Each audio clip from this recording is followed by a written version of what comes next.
Hello everyone, কেমন আছো প্রত্যেকে? আশা করি সকলে খুব ভালো রয়েছে। আজকে সানডে বলে কথা, বাড়িতে স্পেশাল মানেই স্পেশাল মেনু মানেই আমাদের তো মাংস ভাত।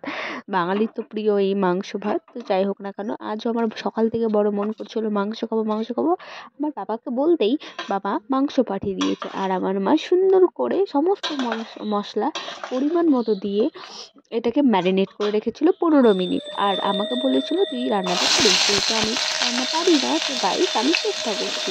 তো আমার মা পুজো করতে চলে গিয়েছিল, আর আমি সঙ্গে সঙ্গে রান্না বসিয়ে দিয়েছি এইদিকে। তো আমাকে সমস্ত কিছু বলে গিয়েছিল, এভাবে এভাবে করবি এভাবে এভাবে করবি। আমি তো তুমি চিন্তা করো না, তো আমি পুরো একদম সলিড করে করে রেখে দেবো, দেখো চিন্তাই করবে না।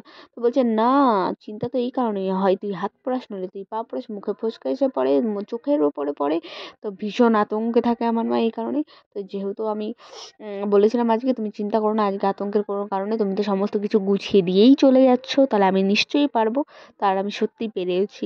আজকের রান্নাটা ভীষণ ভালো হয়েছিল, যেহেতু আমি বেশি বেশি করে জল দিয়ে দিয়েছিলাম, আর সিদ্ধটা অনেকটা ভালো হয়েছিল। আর যখন সেদ্ধ ভালো হবে মাংস, তখন তো অবশ্যই খেতে ভালো হবে। তো যাই হোক না কেন, ভীষণ ভালো খেতে হয়েছিল। আমি যেহেতু পরেই ভয়েস ওভার দিচ্ছি, তাই তোমাদেরকে বলছি। তো এই যে দেখো কতখানি জল বেরিয়েছে।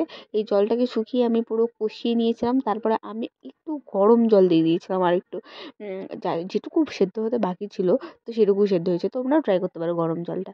না, এটা তো সত্যি, এটা তো সকলেই জানো যে গরম জল দিলে ভালো সেদ্ধ হয়।